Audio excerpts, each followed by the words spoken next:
Thank you, Deputy Speaker. I'm currently running a survey on housing in my electorate. The responses have been astonishing and heartbreaking. I've heard from renters struggling with exorbitant rent increases and mortgage holders being pushed to their absolute limit by interest rate hikes, cutting back on groceries to only the bare essentials, no longer able to pay for preventative health care or exercise. One person shared with me only recently that even with a full-time job, they've had to rely on family support and food banks just to get by. There are families living in cars and tents in Ryan, in Australia. Shame. Is this the Australia we want? Well, it's not the Australia I or the overwhelming majority of Australians want, but it's the Australia that the Treasurer seems to be more than happy with. Budgets, more than words, reveal whose side a government is on. With this budget, Labor have shown clear as day that they are on the side of billionaires, of big coal and gas corporations, of property moguls. They are not on the side of everyday Australians struggling with the cost of living. The Treasurer talks of $14.6 billion in cost of living relief. Sounds big, right? But that's actually over the next 4 years. So, in fact, it's only about $3.5 billion. Sounds a bit less now, doesn't it? If you divided that evenly across the population, that's $137 each a year. Sounds quite small now, right? Well, it gets worse. That $3.5 billion is 1/8 the government is spending each year on tax cuts for the very wealthy. It is 1/4 of what the government is shelling out each year on those nuclear subs that we don't need. It's 1/5 of the government subsidies to property investors every year, and far less than this government pays to fossil fuel corporations. The federal government is also spending twice that amount, about $7 billion on the Brisbane Olympics. Make absolutely no mistake, cost of living relief is not a priority in this budget. So spare us the difficult decisions rhetoric, Treasurer.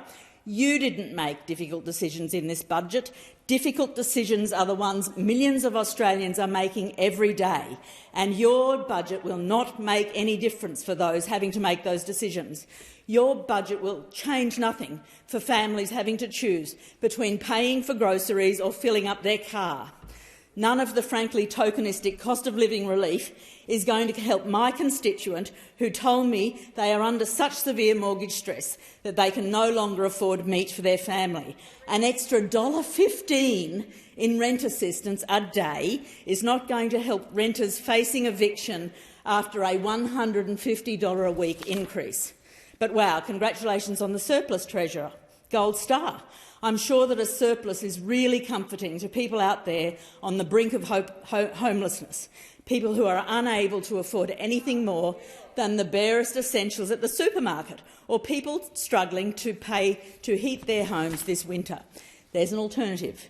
If we got rid of the Stage 3 tax cuts and the nuclear subs, if we made multinational companies pay their fair share, we would have well over $500 billion to provide real cost of living relief.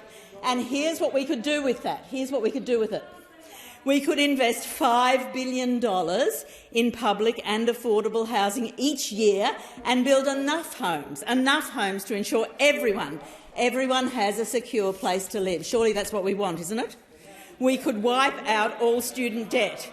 We could freeze power bills at their pre-crisis levels and substantially invest in cheap and reliable renewable energy to bring down power prices long-term.